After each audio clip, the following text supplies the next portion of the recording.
Hi all. Today let's take a look at another use case for the Directive Composition API introduced in Angular 15. So in today's example, we will see how we can avoid the base classes which is used for inheritance by making use of composition through directives. So in this example, I have created an Angular 15 application and we have a child component which extends a base component. So this is the base class. And if you go to within the base class, what it does is it has two functionalities. One is to automatically handle the unsubscription of observables, and second functionality is to automatically remove all the event listeners when that particular component is destroyed. So you can see that here two unrelated features are clubbed in the base component. All the components which extend this base component will inherit both these properties. So there might be chances that all the components might not need both these properties, and one component might need to unsubscribe only the observable while others need to handle the event listeners. So in this case, there are only two unrelated functionalities, but soon what happens in real world application is that a lot of unrelated logic can be added to the base component, and this particular base component can become quite complex.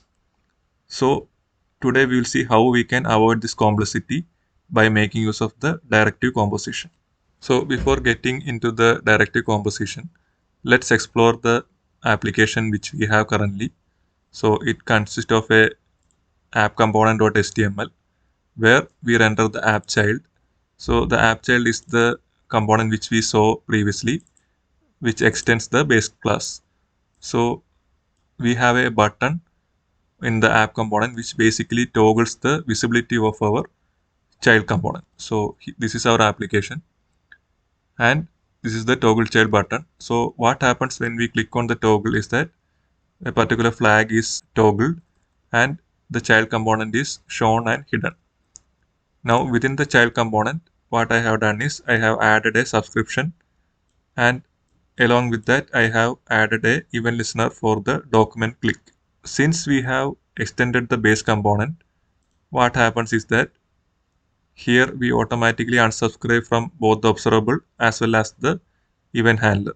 So in case it is not done, what happens is that now in the console you can see that initially one API call is made and the data is getting displayed here. So now when I toggle the component, you can see that one document click occurred. Now when I again create the component, you can see that two API calls are going and similarly two document clicks are happening. This is because each time a new reference is created for the event handler as well as the observable. So multiple times I click, you can see that the console messages keep on gets increasing. This is an indication of memory leak in our application. So for handling that, we added our automatic unsubscription and automatic event listener removal.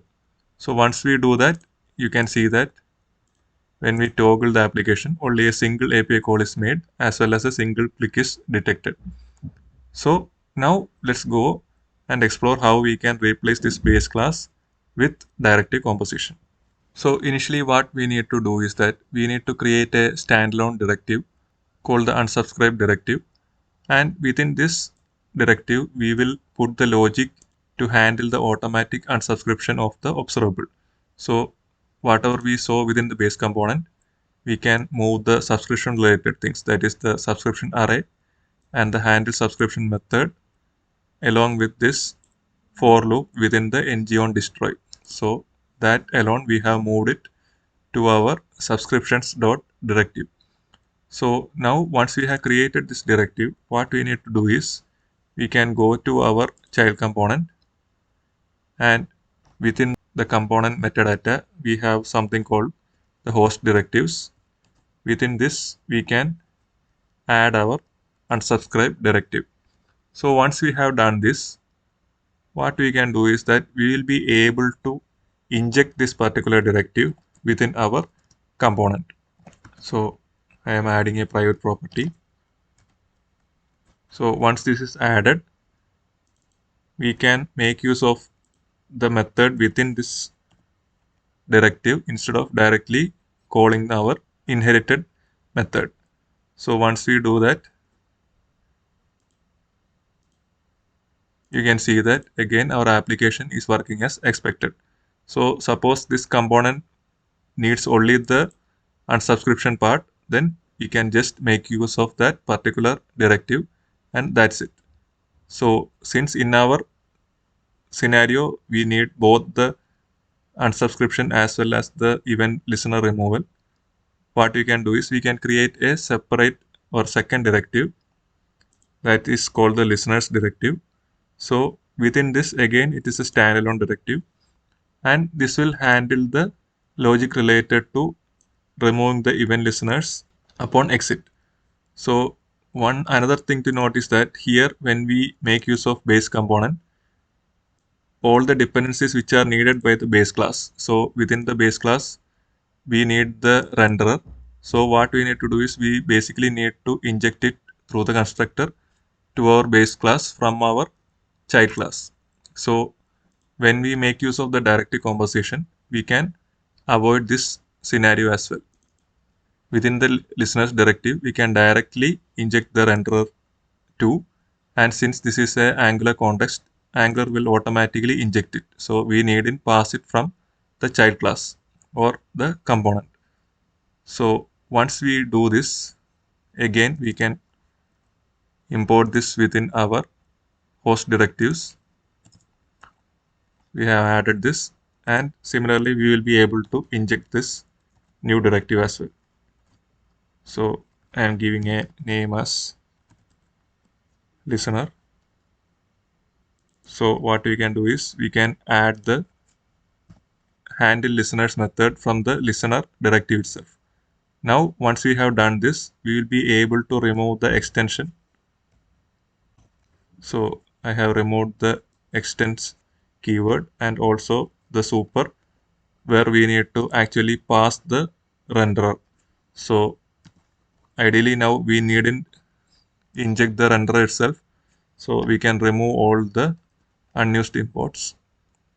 So once we have done this, you can see that our component became much more lighter and we have the flexibility of opting only the functionalities which we need in our current component and not all the features need to be inherited from our base classes. So in this way, we will be able to totally avoid the inheritance pattern by making use of the composition. So once we have made the changes, we can go to our application and you can see that our application is working as previously. So hope you are able to get a good idea about how we can avoid inheriting base classes by making use of the directive composition in Angular 15. See you soon. Thank you.